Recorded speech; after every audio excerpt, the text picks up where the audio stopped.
Well, for someone who knows a lot about Florida banks, I'm going to turn to my first guest. He's Alex Sanchez, the CEO of the Florida Bankers Association. Alex, great to have you here with us. Thank you, Betty. And we've been talking obviously about the housing market, and we know things are rebounding, but we also know that you've had some accidents here. The BP oil spill, for instance. You've had others as well. I mean, this all together has meant a pretty dire situation for the banks. It's been, yes, Betty. First of all, welcome to beautiful Florida, and this will be the envy of the nation in about a month. So it's great to have you here. We might be bringing some more tourists here. Who knows? But it has been a tough stretch for us in Florida, and Betty, our banks are a reflection of our communities. If our communities are doing well, so are our banks, and vice versa. And we've had, as you mentioned, the oil spill, which I'm very concerned about because it has destroyed the season, the tourist season, which runs from Memorial Day to Labor Day in our panhandle. So our banks up there who cater to and service the small business owners are suffering. Why? Because their customers are suffering too. The restaurants, the shops, they don't have the visitors that we usually have in our state at this time. But it's the housing, though, that's the big problem. The housing, but the oil spill crisis has caused issues there, and also has caused for the banks up in that part of our state who want to raise capital.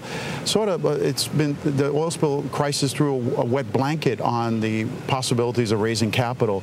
And in fact, for the entire state, until we capped that leak and people saw that it wasn't going to come to this coast. Right. So it's been a tough part for us here in the state of Florida. But why are more banks failing now?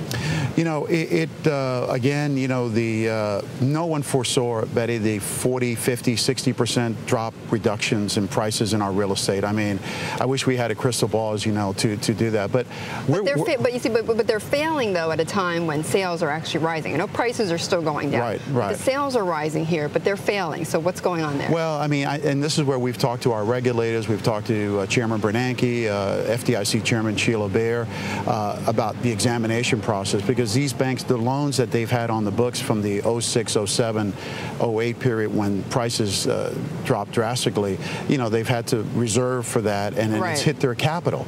And that's been the problem. The capital has been depleted every time they have to write off one of these loans.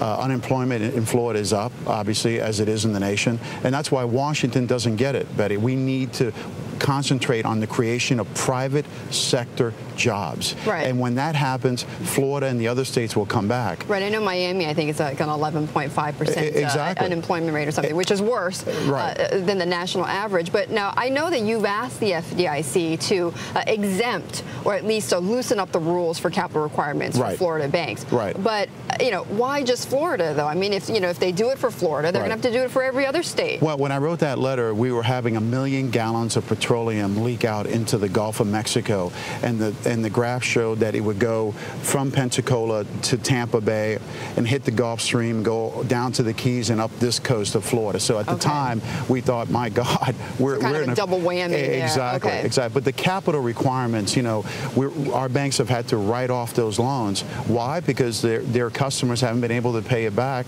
because of the recession wind. So that's been the primary reason why we've seen the bank failures in Florida. All right, Alex, we'll have to leave it there, but great to talk with you. Thanks for shedding some light on the banking situation here. Thank you, Betty.